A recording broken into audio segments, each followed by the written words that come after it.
Iran ऐलान कर चुका है कि इजराइल ने सीज फायर नहीं किया तो उसका अस्तित्व मिटा दिया जाएगा। वॉशिंगटन से लेकर बीजिंग तक हलचल तेज हो गई है।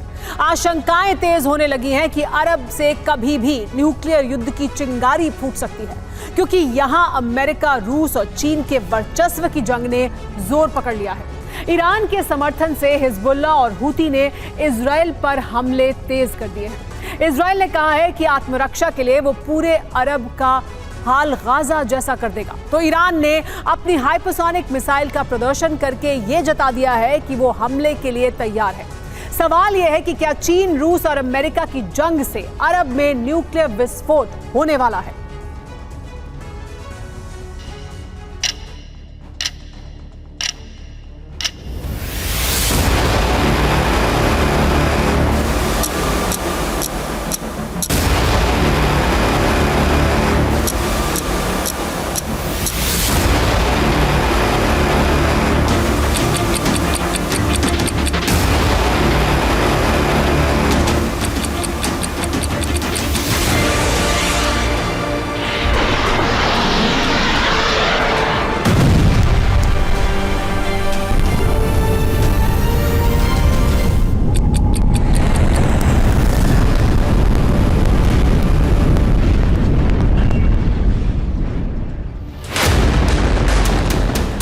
हमास और इजराइल का युद्ध अरब के लिए ही नहीं, बल्कि धरती के 5 महाद्वीपों के लिए परमाणु संकट बनने की ओर बढ़ रहा है।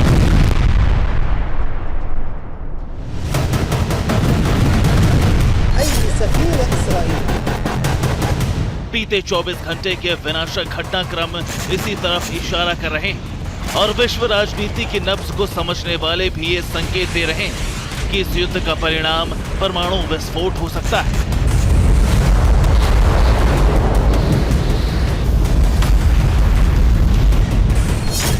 हिरोशिमा नागासाकी पर परमाणु विस्फोट के बाद युद्ध थम गया था, लेकिन अब एक परमाणु विस्फोट का मतलब होगा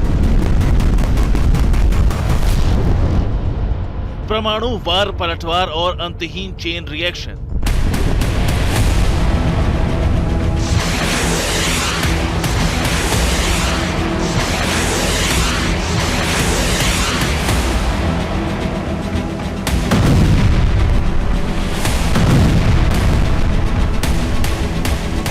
इन आशंकाओं को अमेरिका के चुनावी मंच पर भी उठाया जा चुका है।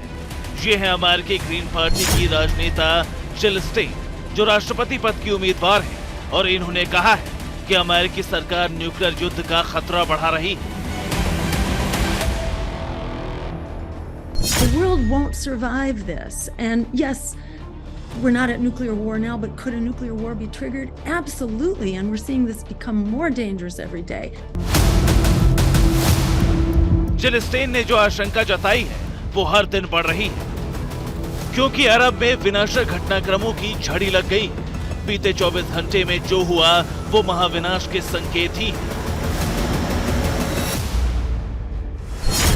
क्योंकि हूती ने इजराइल का एक कार्गो शिप हाईजैक कर लिया है।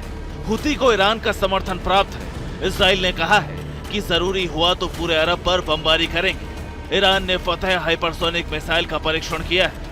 ईरान ने कहा है कि इजराइल ने बमबारी की तो उसका अस्तित्व समाप्त हो जाएगा। इजराइल के सामने मल्टी वॉर फ्रंट का संकट खड़ा हो गया है। एक तरफ हिजबुल्लाह लगातार लेबनान सीमा से इजराइल पर हमले कर रहा है,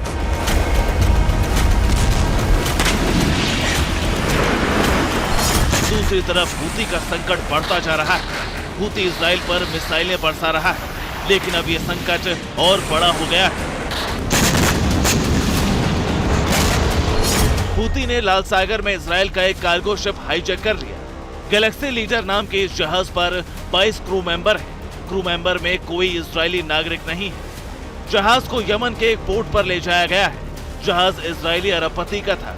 ब्रिटिश कंपनी में यह जहाज रजिस्टर्ड था। ये तुर्की से भारत के लिए चला था। हूती को ईरान से हथियार सप्लाई हो रहे हैं और मिसाइल हमलों के बाद हूती ने इजराइल पर हमलों का एक तरीका खोजा है। लेकिन घटनाक्रम से भड़के इजराइल ने कहा है कि जरूरत पड़ी तो पूरे अरब पर बमबारी के लिए उसकी वायुसेना तैयार है।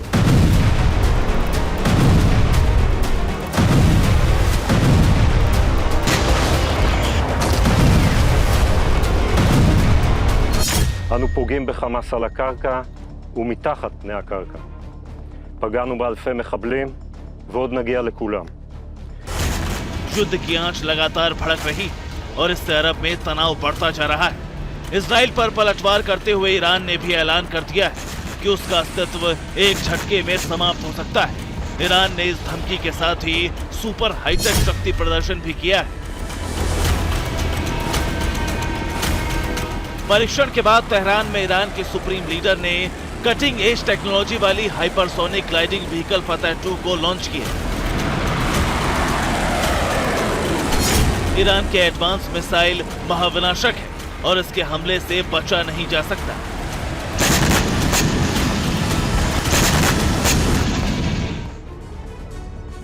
ईरान की फतह 2 फतह 110 का upgraded hypersonic gliding vehicle version है।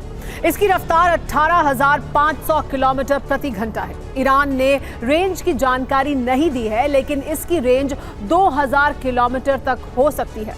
इसके साथ 50 टन तक का वॉरहेड फायर किया जा सकता है। इस व्हीकल को बैलिस्टिक मिसाइल से लॉन्च किया जाता है। इसमें एक क्षमता भी है कि ये खतरे को भांपकर अपनी उड़ान की ऊंचाई कम कर सकती है। इसी वजह से इसकी खासियत यह है कि ये किसी भी डिफेंस सिस्टम को चकमा दे सकती है। इसमें रूस के अवनगार्ड HGV जैसी तकनीक इस्तेमाल की गई है। ईरान के फतह 2 लॉन्च करने के बाद HGV तकनीक वाले अब 3 देश रूस, चीन और ईरान हो गए हैं।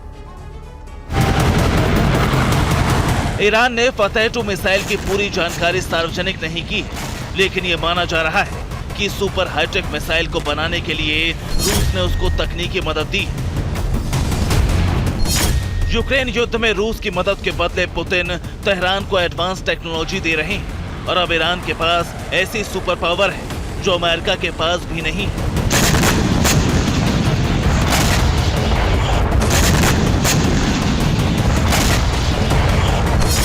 हमास और इजराइल युद्ध के बहाने अमेरिका विरोधी खेमा ईरान को मजबूत कर रहा है और अरब में अमेरिकी शक्ति और इजराइल के खिलाफ एक बड़ा गठबंधन बनाने की आधारशिला रख चुका है। चीन की राजधानी बीजिंग में अरब और मुस्लिम देशों के नेताओं का सम्मेलन हुआ। इस सम्मेलन में चीन के विदेश मंत्री वांग ही ने युद्ध के मुद्दे पर चर्चा की। इस सम्मेलन से रूस चीन के खेमे ने अमेरिका को सीधी चुनौती दे दी है। सम्मेलन में चीन, सऊदी अरब, जॉर्डन, मिस्र, इंडोनेशिया, फिलिस्तीन, OIC यानी ऑर्गेनाइजेशन ऑफ इस्लामिक कोऑपरेशन के महासचिव शामिल हुए। बीजिंग से अरब नेताओं ने मांग उठाई कि इजराइल तुरंत सीजफायर लागू करे। गाजा पर इजराइल की बारूदी वर्षा से रूस और चीन को अरब में अपना वर्चस्व बढ़ाने का मौका दे दिया है। अरब में रूस के बढ़ते वर्चस्व का मतलब है इजराइल के अस्तित्व पर बढ़ता खतरा। इसीलिए बार बार यह आशंका बढ़ती जा रही है कि अरब में पहला न्यूक्लियर विस्फोट हो सकता है और ऐसा हुआ तो उसके बाद एटमी जंग पूरी दुनिया में फैल जाएगी। ब्यूरो रिपोर्ट, TV9 भारत पर। दक्षिण लेबनान में इजराइल की भीषण बमबारी देखने को मिली है। लेबनान के सांसद के घर पर भीषण बमबारी हुई। इजरायली बमबारी में रिहायशी इलाके में तबाही हुई है। हिजबुल्लाह हमले के खिलाफ ये कार्रवाई की गई है।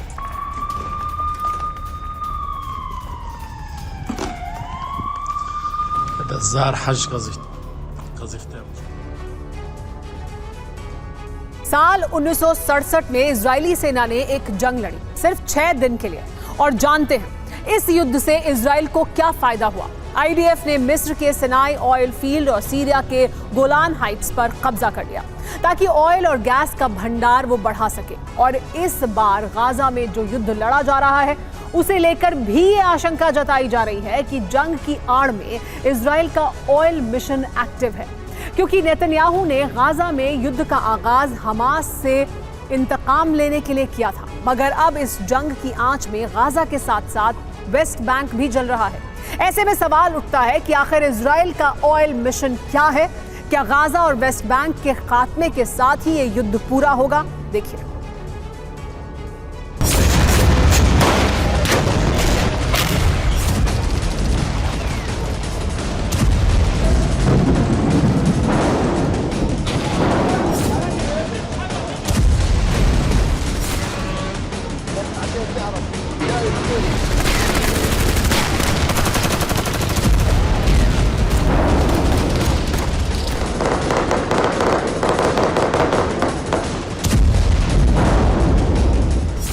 45 दिनों से गाजा पर बारूदी प्रहार जारी है। 45 दिनों से गाजा का कोना कोना खंडहर होना जारी है। 45 दिनों से गाजा पर इजरायली सेना का विध्वंसक प्रहार जारी है।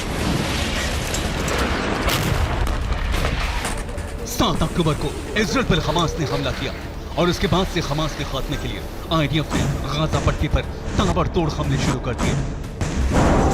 उत्तरी गाजा से शुरू हुआ आईडीएफ का ग्राउंड ऑपरेशन दक्षिणी गाजा तक जा पहुंचा। लेकिन अब तो हैरानी इस बात की है कि नेतन्याहू की प्रगति ने गाजा के साथ साथ वेस्ट बैंक पर भी जोरदार हमले शुरू कर दिए। वेस्ट बैंक के इलाकों को बारूद से बांटना शुरू कर दिया है। गाजा के बाद वेस्ट बैंक पर इजरायली सेना का हमला तमाम तरह के सवाल खड़े कर रहा है। और वो ये कि गाजा पट्टी की जंगी आंच वेस्ट बैंक तक क्यों फैली? आईडीएफ के टारगेट पर गाजा के बाद वेस्ट बैंक क्यों आया? नेतन्याहू का मकसद गाजा के साथ वेस्ट बैंक की तबाही है या फिर पूरे फिलिस्तीन को नक्शे से मिटाना इजरायल का प्लान है? दरअसल जिस तरह गाजा से लेकर वेस्ट बैंक तक इजरायली सेना विध्वंस मचा रही है, उसे पूरी दुनिया हैरान है, क्योंकि 45 दिन पहले नेतन्याहू का प्रण सिर्फ और सिर्फ हमास के खात्मे का था। लेकिन अब इजरायली सेना के तेवर बिल्कुल बदले दिखाई दे रही हैं। गाजा में तबाही के बाद आईडीएफ वेस्ट बैंक को बम और गोला बारूद से दहला रही है। जानते हैं क्यों? गाजा और वेस्ट बैंक से सटे अपने ऑयल और गैस डिपो की सुरक्षा के लिए। इसके अलावा गाजा के इलाके में आने वाले तेल और गैस के भंडारों पर कब्जे के लिए। आखिर कैसे, ये भी जान लीजिए।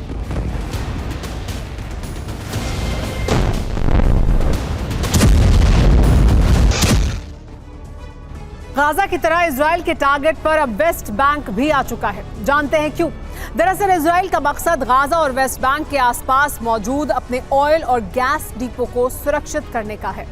आपको बता दें कि गाजा पट्टी से महज 10 किलोमीटर की दूरी पर हेलेड्स ऑयल फील्ड है, जो कि एश्केलोन, किरियन गन और स्टेडोरोट के बीच मौजूद है। लिहाजा गाजा से नजदीक होने के चलते इस ऑयल फील्ड पर हर वक्त हमास के हमले का खतरा बना रहता है। कई दफा हमास इस ऑयल फील्ड पर रॉकेट अटैक भी करता है। वहीं इजराइल का दूसरा तेल भंडार है मेगेड ऑयल फील्ड, जो कि कफर सबा और रोस हायेन कस्बे के पास मौजूद है। इतना ही नहीं, मेगेज ऑयल फील्ड वेस्ट बैंक से महज 40 किलोमीटर की दूरी पर मौजूद है। इस ऑयल फील्ड पर भी इजराइल विरोधी गुटों के अटैक का खतरा काफी ज्यादा है। इसके अलावा गाजा पट्टी से करीब 36 किलोमीटर दूर भूमध्य सागर में 610 मीटर की गहराई में एक नेचुरल गैस फील्ड है, जिसे गाजा मरीन गैस फील्ड के नाम से जाना जाता है। भले ही इस गैस फील्ड का कब्जा इजराइल का हो, लेकिन गाजा से सटे समुद्री इलाके में होने के चलते यहां पर भी हमास के हमले का खतरा मंडराता रहता है।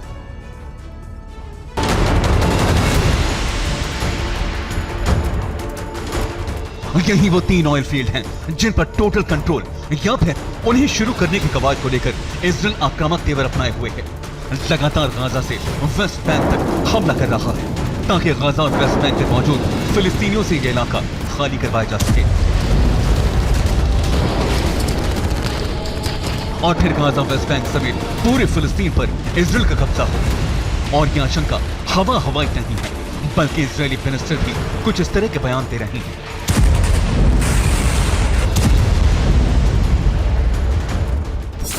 जिस दिन जंग खत्म होगी, उसके बाद दुनिया की तमाम बड़ी संस्थाएं गाजा को पुनर्स्थापित करने में जुट जाएंगी। लेकिन मेरा मानना है कि गाजा को फिर से पुनर्स्थापित करने के बजाय विस्थापित किया जाए, उसे दुनिया के किसी और हिस्से में शिफ्ट किया जाए।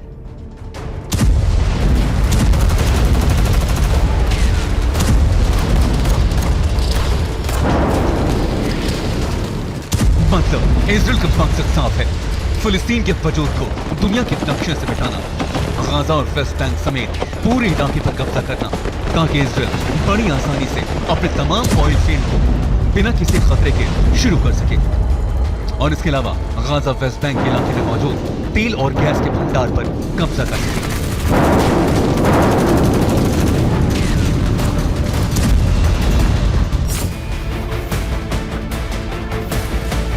आपको बता दें, गाजा से सटा हेलिब्स ऑयल फील्ड और वेस्ट बैंक के पास मौजूद मेगिस ऑयल फील्ड को जल्द ही इजराइल शुरू कर सकता है, मगर नेतन्याहू का ड्रीम प्रोजेक्ट है भूमध्य सागर में मौजूद गाजा मरीन गैस फील्ड, जिस पर कब्जे के साथ ही इजराइल भविष्य में इंफ्रास्ट्रक्चर तैयार करके गैस निकालने का काम शुरू कर सकता है। इसलिए गाजा को खाली करवाया जा रहा है, क्योंकि Gaza marine natural gas field 1999 में ब्रिटिश गैस कंपनी ने खोजी थी। फिलिस्तीनी अथॉरिटी ने ब्रिटिश गैस को गाजा मरीन विकसित करने के लिए 25 साल का लाइसेंस दे दिया। इजराइल ने इस सौदे पर अमेरिका के सामने ऐतराज जताया। इजराइल ने शर्त रखी, गाजा मरीन से होने वाले फिलिस्तीनी अथॉरिटी के मुनाफे पर तेल अवीव का नियंत्रण होगा। इजराइल ने कहा है, गाजा मरीन के मुनाफे को फिलिस्तीनी अथॉरिटी टेरर फंडिंग में इस्तेमाल कर सकती है। हालांकि अमेरिका बार बार ये कह रहा है कि जंग खत्म होने के बाद गाजा और वेस्ट बैंक की सत्ता पीए यानी फिलिस्तीनी अथॉरिटी को सौंप दी जाए, लेकिन इजराइल इस फैसले के पक्ष में नहीं है, क्योंकि फिर से गाजा और वेस्ट बैंक पर पीए का कंट्रोल रहा तो मुमकिन है कि इजराइल विरोधी गुट फिर से एक्टिव हो सकते हैं,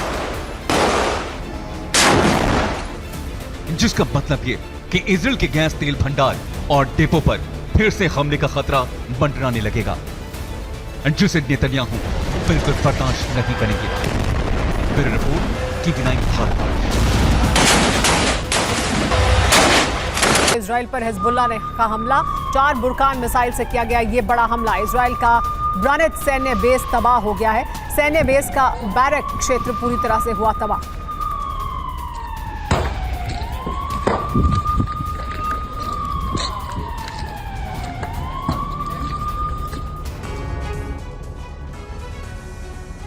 गाजा युद्ध को 45 दिन बीत चुके हैं। ग्राउंड ऑपरेशन में इजराइल हमास के ठिकानों को टारगेट कर रहा है। हमास लड़ाकों को चुन चुनकर मौत के घाट उतार रहा है। गाजा के इस रण में अब इजराइल की महिला कमांडो भी शामिल हो चुकी हैं।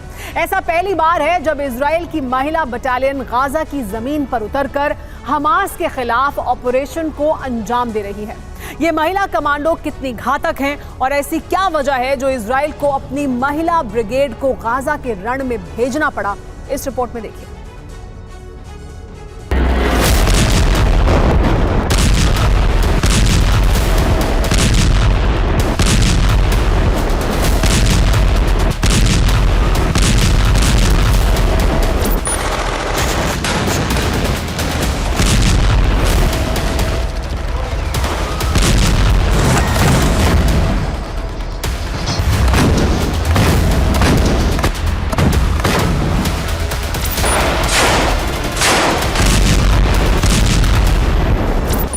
गाजा का रण और भीषण होता जा रहा है।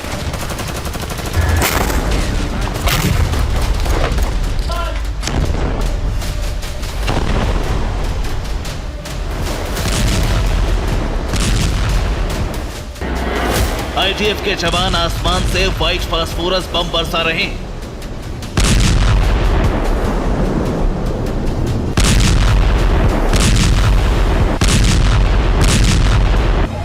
तो जमीन पर मौजूद सैनिक हमास के ठिकानों पर बारूदी वर्षा कर रहे हैं।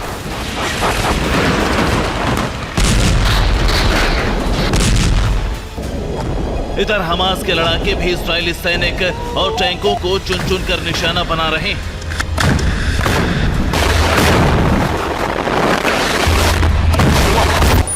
इजराइल के जवान हमास के खात्मे की सौगंध लेकर गाजा को छलनी कर रहे हैं, तो हमास किसी भी हालत में घुटने टेकने के लिए तैयार नहीं।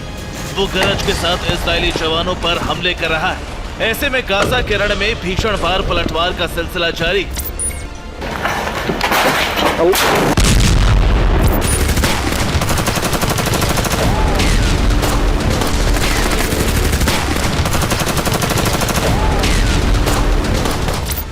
मृत्युलोक बन चुके गाजा के रण में अब हमास की महिला कमांडो एंट्री कर चुकी है। वो गाजा की जमीन पर दुश्मन के ठिकानों में घुसकर हमास के लड़ाकों से लोहा ले रही।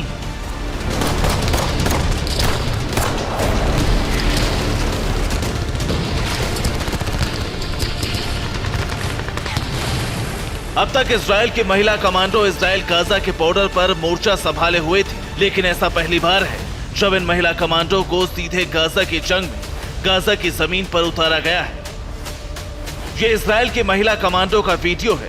दावा है कि ये महिला सैनिक गाजा में हमास के खिलाफ जंग लड़ रही हैं। वीडियो में महिला कमांडो के साथ नजर आ रही ये लेफ्टिनेंट कमांडर यार्डन शोक्रोन है, जो सचर बटालियन की कमांडर है। दावा है कि गाजा में सचर बटालियन की कमान यार्डन शोक्रोन खुद संभाल रही हैं। गाजा की जंग में महिला कमांडो को क्यों उतारा गया है? आखिर इजराइल के इस फैसले के पीछे उसका हिडन सीक्रेट क्या है? उसे जानने के लिए आपको सचर बटालियन के बारे में जानना जरूरी है।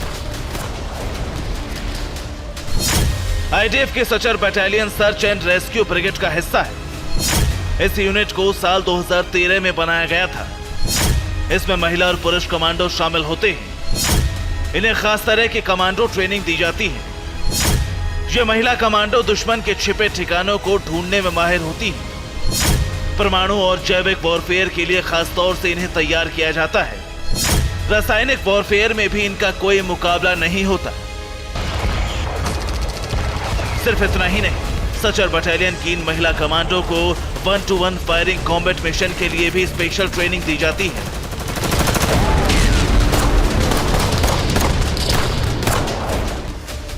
दुश्मन के छिपे ठिकानों को ढूंढ निकालने की काबिलियत और 1-to-1 फायरिंग कॉम्बैट की कला इन्हें बेहद खतरनाक कमांडो बनाती है। इसीलिए इन महिला जवानों को गाजा की जंग में उतारा गया है, ताकि वो इमारतों में छुपे हमास लड़ाकों को ढूंढ सके और चुन चुन कर मौत के घाट उतार सके। इजराइल की ये महिला कमांडो फिलहाल शाती इलाके में ऑपरेशन चला रही है, जहां इजराइल के 165वीं डिवीजन के जवान भी एक्टिव हैं।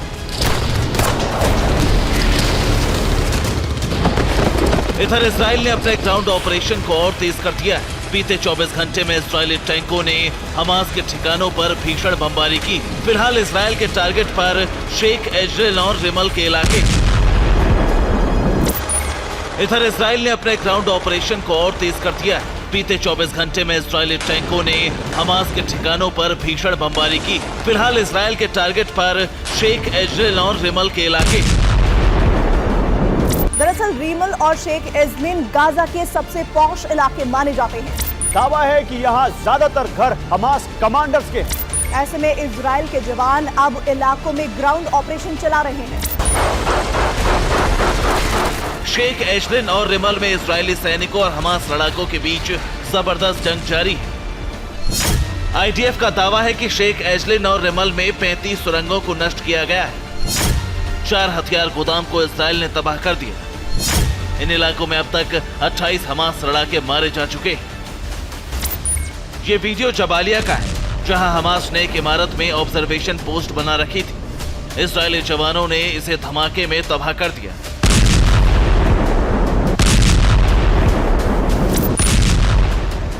हेत बेनान में इजराइल ने हमास के ठिकानों और हथियार गोदामों को तबाह कर दिया, जिसका वीडियो सबूत भी इजराइल ने जारी किया। सिर्फ हमास ही नहीं, इजराइल फिलिस्तीनी इस्लामिक जिहाद संगठन पर भी हमले कर रहा है। आईडीएफ फोर्सेस ने पीआईजे के हथियार गोदाम को बम धमाकों में नष्ट कर दिया। गाजा के जैतून में भी इजराइल के ग्राउंड ऑपरेशन सर्विसेज और हमास लड़ाकों में आमने सामने की जंग जारी है।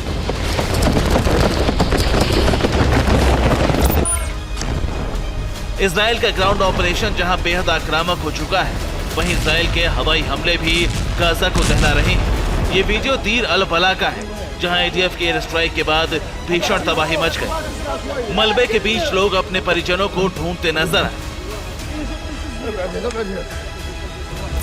इजराइल की सेना जहां हमास पर हमलावर है, वहीं हमास लड़ाके भी उस पर भीषण पलटवार कर रहे हैं। ये वीडियो हमास लड़ाकों ने जारी किया है, जिसमें गाजा के अलग अलग शहरों में इजराइल के विनाशक टैंक तबाह होते नजर आ रहे हैं।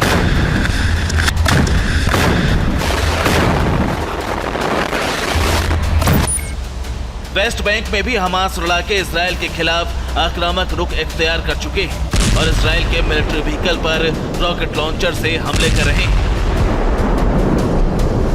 बीते 24 घंटे में हमास ने इजराइल को भारी नुकसान पहुंचाने का दावा किया है।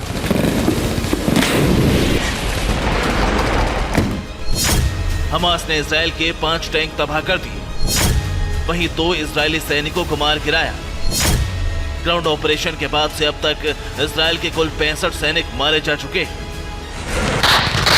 ऐसे में अब इसराइल के वॉर ग्राउंड में आईडीएफ की खतरनाक महिला कमांडो भी मोर्चा संभाल चुकी है, जिनके दुश्मन को ढूंढने और मार डालने की काबिलियत गाजा के रण में हमास के लिए और मुश्किलें पैदा कर सकती है। Bureau report, TV9 Bharatvarsh. Hezbollah के ठिकाने पर इजरायली हमला, हिजबुल्लाह का हथियार डिपो तबाह हुआ है। टैंक और फाइटर जेट से इजरायल ने हमला किया। हमले से हिजबुल्लाह का ठिकाना ध्वस्त हुआ।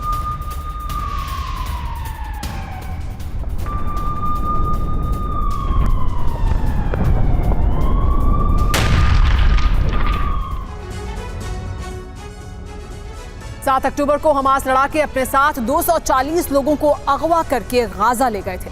तब से लेकर अब तक इजराइल बंधकों का सुराग लगाने में नाकाम रहा है, लेकिन पहली बार आईडीएफ के हाथ ऐसे सबूत लगे हैं जो ये बताते हैं कि किस रास्ते बंधकों को हमास के लड़ाके ले गए और उन्हें कहां छिपा कर रखा गया।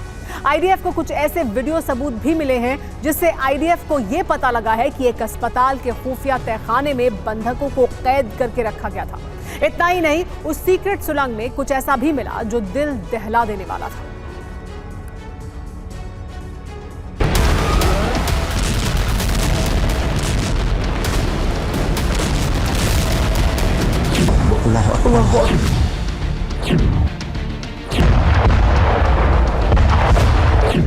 जिस सुरंग में पहली बार बंधकों को रखा गया, उसका पता लग गया है।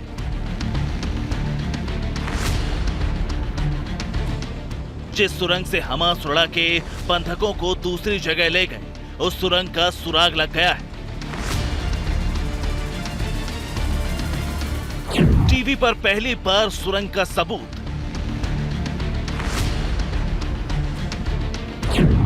टीवी पर पहली बार अस्पताल की टनल।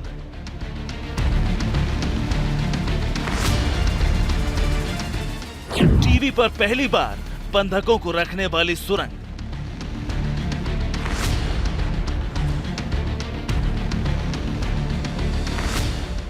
इजराइल का दावा है कि अल-शिफा अस्पताल के नीचे बनी सुरंग में ही पहली बार बंधकों को लाया गया था। हमास लड़ाके गाजा पट्टी बॉर्डर पार करके बंधकों को अगवा करके इसी अस्पताल में लेकर आए थे। उसके बाद इसी सुरंग से दूसरी सुरंगों में उन्हें ले जाते रहे।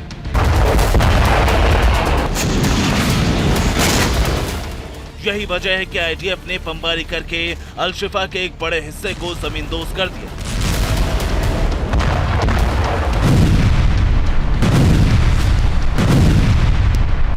आईडीएफ ने खुद वीडियो जारी करके वो सबूत दिए हैं जहां बंधकों को रखा गया था।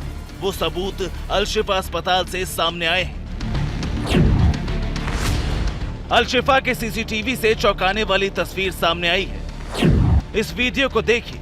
सबसे पहले इस फुटेज की तारीख और वक्त पर गौर कीजिए। इसमें इस साल की तारीख 7 अक्टूबर दिख रही है और वक्त करीब 10:53 का है। ये इजराइल का वक्त है। अब देखिए, अल-शिफा अस्पताल में तेजी से एक बंधक को गन पॉइंट पर घसीटते हुए लाया जाता है। अस्पताल स्टाफ भी इसमें मदद करता हुआ दिखता है। एक अस्पताल में बंधक को पकड़े जाने के बाद हाथ उठाकर खुशी जताता है।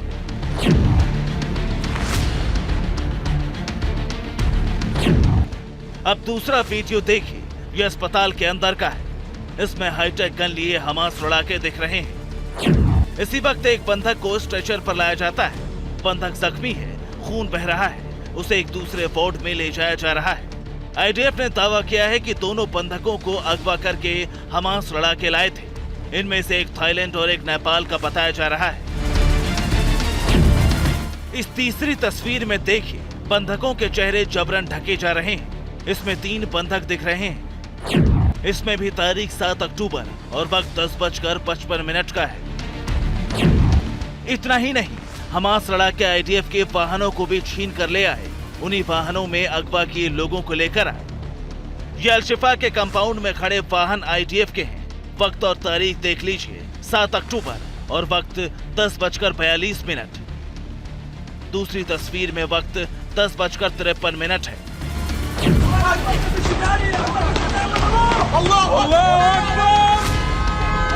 इनमें से एक वाहन वही है जिसमें एक महिला को पालों से घसीटकर जबरन बिठाया गया।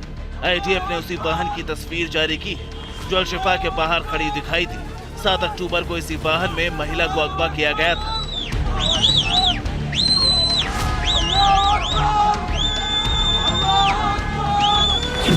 सात अक्टूबर को किडनैप करने के बाद बंधकों को कहां रखा गया, उसका सबूत भी आईडीएफ ने जारी किया है।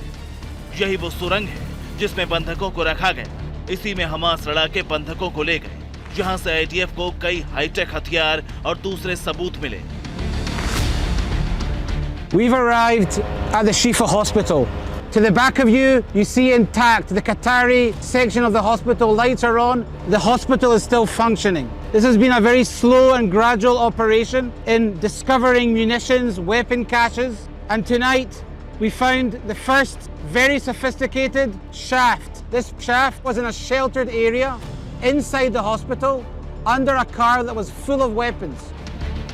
इसके अलावा वीडियो भी आईडीएफ ने जारी किया है जिसमें सीक्रेट सुरंग साफ दिख रही है जो अल शिफा की दूसरी बिल्डिंग की है।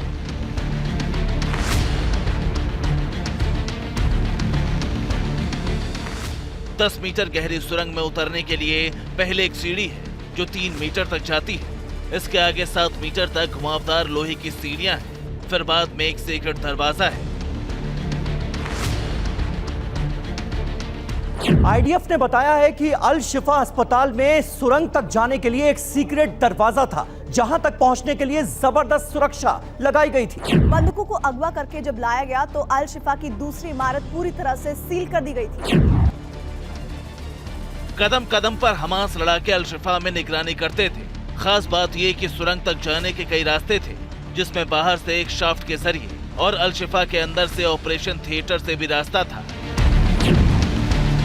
यही वजह है कि बंधकों को अंदर लेकर हमास लड़ाके गए और वहां से उन्हें दूसरी सुरंग में शिफ्ट कर दिया गया। हालांकि हमास ने आईडीएफ के दावों को खारिज किया है, लेकिन आपको उसी वक्त का हमास हेल्थ मिनिस्ट्री का एक ट्वीट दिखाते हैं जिसे आईडीएफ ने जारी किया है, जिस पर लिखा है 7 अक्टूबर को हमारे बहादुर लड़ाके एक शख्स को यहूदियों के इलाके से अल शिफा अस्पताल में लेकर आए जो किसी दूसरी जगह घायल हुआ था। उसका एक पैर भी नहीं है। अब इसे खारिज नहीं किया जा सकता कि हम हर किसी की मदद करते हैं, हम पर भरोसा कीजिए। जिस घायल शख्स का जिक्र हमास हेल्थ मिनिस्ट्री के ट्वीट में किया गया है ये उसी का सीसीटीवी वीडियो है, लेकिन अब हमास इसे खारिज कर रहा है क्योंकि इससे हमास के किडनैपिंग प्लान का खुलासा हो गया। साथ ही अल शिफा में हमास सेंटर सबके सामने आ गया कि कैसे अस्पताल को हमास लड़ाकों ने अपनी पनाहगाह बनाया हुआ था,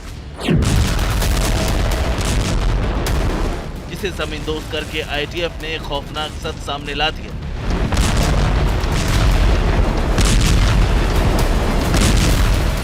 bureau report, TV9 Bharatvarsh. Gaza में अस्पताल संघार का नया एपिसोड शुरू हो गया है। गाजा के अस्पतालों को इजरायली सेना अपने कब्जे में लेती जा रही है। अल शिफा अस्पताल के बाद गाजा के इंडोनेशिया अस्पताल को भी इजरायली सेना ने अपने बारूदी चक्रव्यूह में घेर लिया है। इंडोनेशिया अस्पताल की इजरायली सेना ने भारी संख्या में टैंकों के साथ नाकाबंदी कर दी है। गाजा के कई दूसरे अस्पतालों पर भी बमबारी तेज होने से पूरे गाजा में त्राहिमाम मचा हुआ है।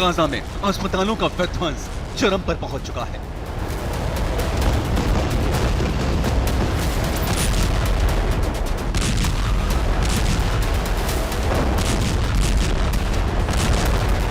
अल शिफा के बाद अब इंडोनेशियन अस्पताल इजराइल के हमलों का सबसे बड़ा निशाना बन गया है।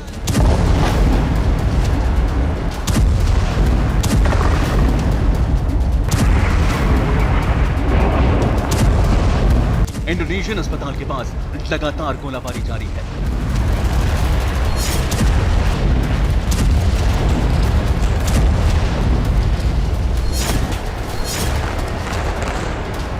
इंडोनेशियन अस्पताल के पास के बिल्डिंग्स को भी इजरायली सेना लगातार निशाना बना रही है। ऐसे में अस्पताल के आसपास लगातार धमाके हो रहे हैं।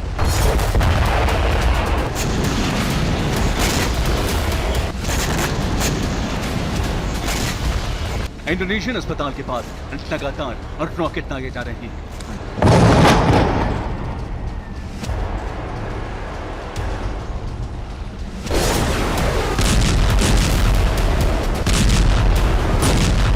लगातार बारूद बरसने से अस्पताल के आसपास कई इमारतों में आग लग गई, जिसके बाद कुछ इमारतें जलकर खाक भी हो गईं।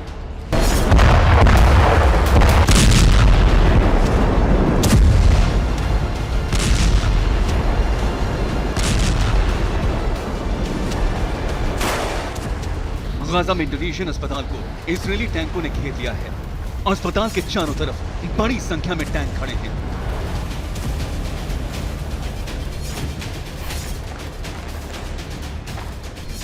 अस्पताल को घेर कर टैंकों से टारगेट भी किया जा रहा है, गोली बरसाए जा रही है।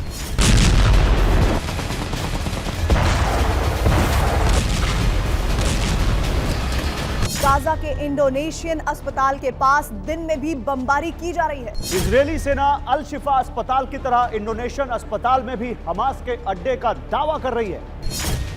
पिछले 12 घंटों में लगातार बमबारी से इंडोनेशियन अस्पताल को भारी नुकसान हुआ है।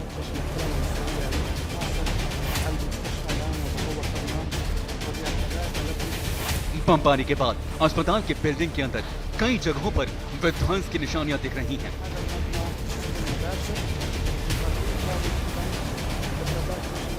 अस्पताल में चारों तरफ मेडिकल उपकरण और दूसरा सामान बिखरा पड़ा है। इक्विपमेंट पूरी तरह से नष्ट हो गए हैं। अस्पताल में मरीजों के कमरे और इमरजेंसी रूम भी तबाह हो गए हैं।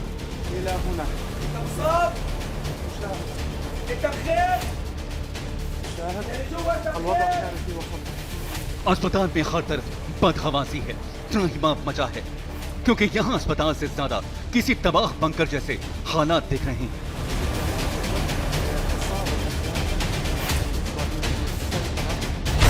एक रिपोर्ट में दावा किया गया कि इजरायली सेना की गोलाबारी से इंडोनेशियन अस्पताल में 10 से ज्यादा लोगों की मौत हुई है। फिलिस्तीनी मंत्रालय ने दावा किया है कि गाजा में अब तक 200 से ज्यादा स्वास्थ्य कर्मियों की मौत हो चुकी है। आईडीएफ के शेलिंग में 2 डॉक्टर्स भी मारे गए हैं। 130 से ज्यादा स्वास्थ्य कर्मी घायल हो गए हैं। जबालिया कैंप से विस्थापित हजारों लोगों ने इंडोनेशियन अस्पताल में शरण ले रखी है। इंडोनेशियन अस्पताल में शरण ले रखे लोगों पर अब सबसे बड़ा खतरा है यहां होने वाली लगातार बमबारी। गाजा के लोगों ने पहले ही आशंका जताई थी कि इजरायली सेना अल शिफा की तरह ही इंडोनेशियन अस्पताल को भी कब्जे में ले सकती है। वो आशंकाएं पिछले 24 घंटों में सच हो गईं। इंडोनेशियन अस्पताल को इजरायल ने अपने कब्जे में ले लिया है।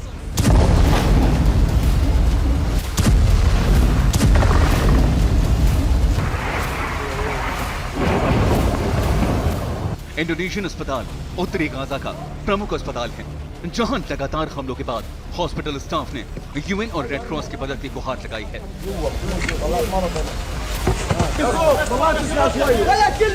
इंडोनेशिया के राष्ट्रपति ने भी अमेरिकी प्रेसिडेंट बाइडेन से गाजा में जल्द युद्ध विराम करवाने की अपील की थी, लेकिन इसके बावजूद इजरायल के हमले जारी हैं।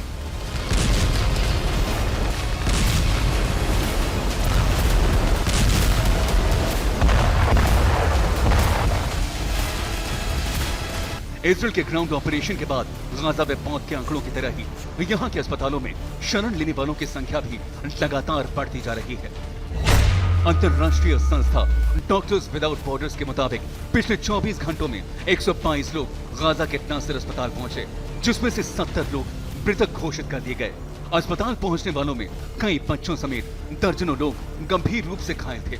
अस्पताल में जरूरी उपकरण न होने की वजह से डॉक्टर्स एक दिन में सिर्फ 10 सर्जरी ही कर पा रहे हैं।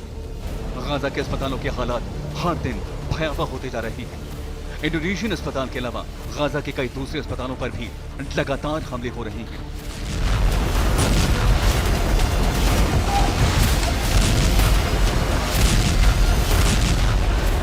इजरायल के ग्राउंड ऑपरेशन के दौरान हमास के लड़ाके रंदीसी अस्पताल में भी भागते देखे। इस दौरान आईडीएफ से आमने सामने की जंग भी हुई, भारी गोलाबारी हुई।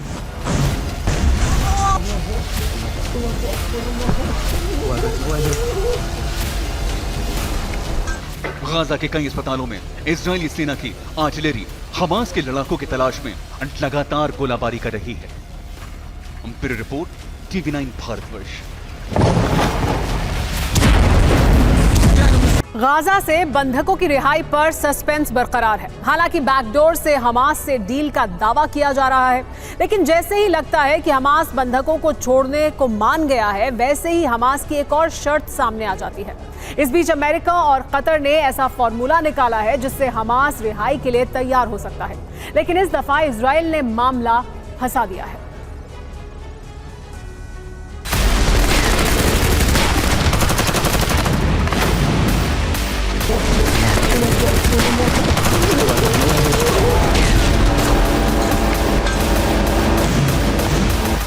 इजराइल में कत्लेआम मचाने वाले हमास के तेवर अभी भी उतने ही खौफनाक हैं जितने 7 अक्टूबर को थे। ना तो इजराइल हमास का कुछ बिगाड़ पाया है और ना ही अमेरिका हमास को बंधकों की रिहाई पर तैयार कर पाया है।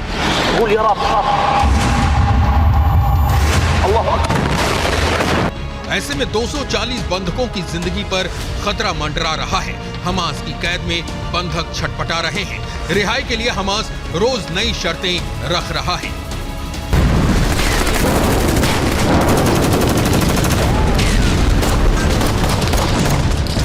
ऐसे में रोज बंधकों की रिहाई टलती जा रही है, लेकिन अब कतर की कोशिश से कुछ बात बनती नजर आ रही है। ऐसे में 3 देशों की 3 बातें सामने आ रही हैं। अमेरिका का कहना है हमास से बातचीत आखिरी दौर में है।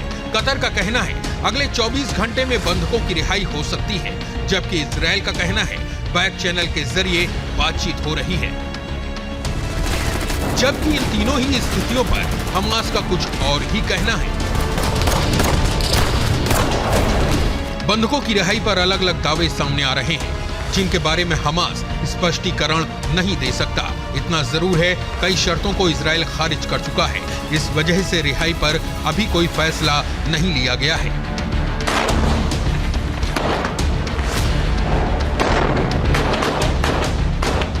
जबकि इससे पहले अमेरिका और कतर की तरफ से कहा गया था कि बंधकों को छोड़ने पर हमास ने कुछ शर्तें रखी थी। अब इजराइल को तय करना है कि वो इसे मानता है या नहीं।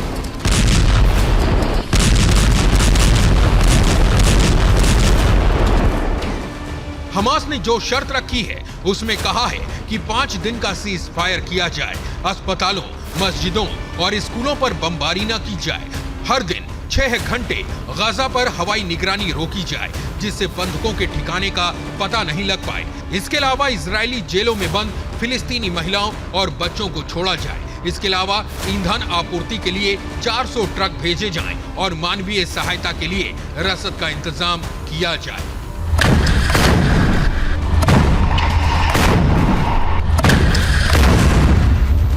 ऐसा हुआ तो हमास पहले 50 महिलाओं और बच्चों को रिहा करेगा, उसके बाद आगे की डील पर बात बन सकती है।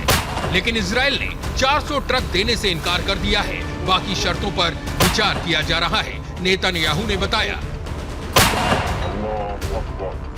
अब तक बंधकों की रिहाई सुनिश्चित करने के लिए कोई समझौता नहीं हुआ है और कई तरह की रिपोर्ट सामने आ रही हैं जो कि सही नहीं है। जैसे ही कोई डील होगी इजरायली जनता को सूचित कर दिया जाएगा। इस बीच इजरायली कैबिनेट में रिहाई पर 2 खेमे बन गए हैं। एक खेमे का कहना है इजराइल को जिसे भी बचाना हो उसे बचाने के लिए तुरंत कार्रवाई करनी चाहिए, जबकि दूसरे खेमे की तरफ से कहा जा रहा है सेना को पूरी ताकत से हमास पर हमले जारी रखने चाहिए जिससे दबाव बना रहे।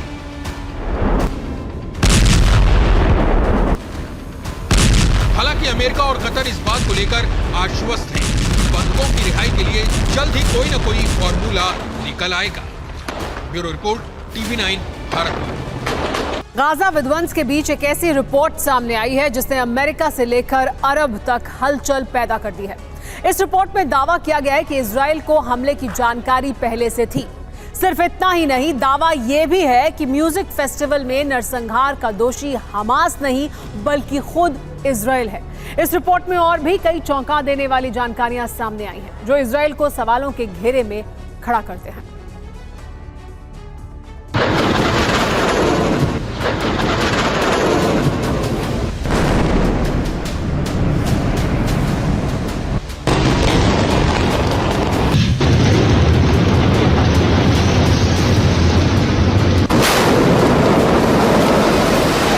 क्या 7 अक्टूबर को हमले की जानकारी आईडीएफ को पहले से थी?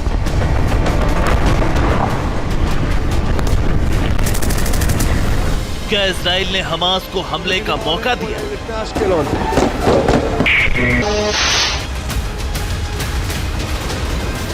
गाजा वॉर के बीच अरब देशों की मीडिया में ऐसे ही सवाल पूछे जा रहे हैं और इन सवालों के सेंटर में है वो रिपोर्ट जिसे खुद इजराइल के एक अखबार ने छापा है, वो भी इजरायली पुलिस की इन्वेस्टिगेशन के आधार पर। इजरायली अखबार हारित्ज की रिपोर्ट में बेहद सनसनीखेज दावे किए गए हैं, जिसके बाद से अरब देशों में हलचल पैदा हो गई। 7 अक्टूबर को हुए नरसंहार और इस जंग का दोषी इजराइल को ठहराया जा रहा है।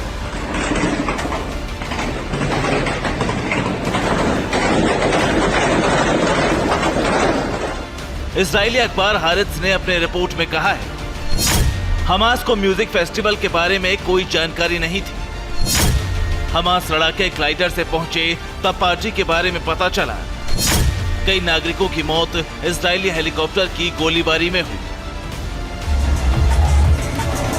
रिपोर्ट में यह भी कहा गया कि म्यूजिक फेस्टिवल 6 अक्टूबर की रात को ही खत्म होना था, जिसे देर रात इमरजेंसी ऑर्डर के बाद 24 घंटे के लिए बढ़ा दिया गया।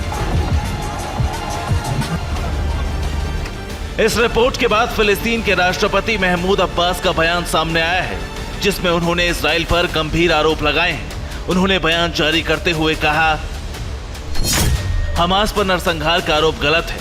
इजरायली हेलीकॉप्टर ने पार्टी में मौजूद लोगों की हत्या की। किबुत्ज में सैकड़ों जानें ली।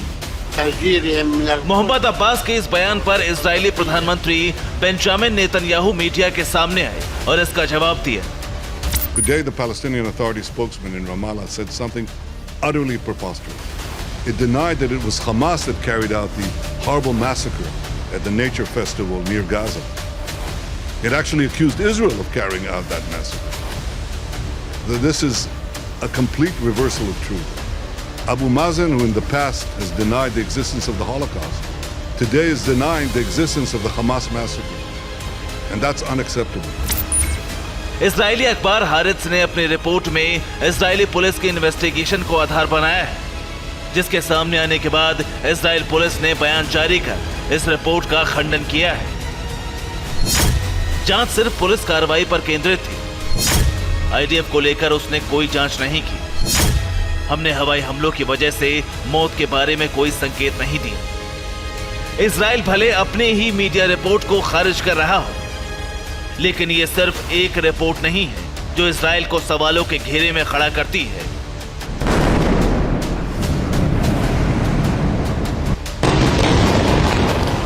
डेली मेल की एक रिपोर्ट में भी एक बड़ा खुलासा हुआ है, जिसके मुताबिक 7 अक्टूबर के हमले से पहले इजराइल का बैलून सिक्योरिटी सिस्टम काम नहीं कर रहा था। बॉर्डर पर मौजूद 7 में से 3 सिस्टम मेंटेनेंस की वजह से बंद थे। जो चालू होते तो इस हमले की खबर आईडीएफ को वक्त रहते मिल जाती और हमास इतने बड़े हमले को अंजाम नहीं दे पाता। Bureau report, TV9 Bharatvarsh. Israel और हमास का युद्ध बाइडेन के गले की हड्डी बनता जा रहा है। गाजा की जंग शुरू होने के बाद से ही बाइडेन की लोकप्रियता कम होती जा रही है। इस युद्ध के बाद बाइडेन के सियासी करियर का ग्राफ बहुत तेजी से नीचे गिरा है। गाजा युद्ध को लेकर बाइडेन बाहर तो घिरते ही जा रहे हैं, घर के अंदर भी ट्रंप जैसे बड़े नेताओं ने उनके खिलाफ मोर्चा खोल दिया है।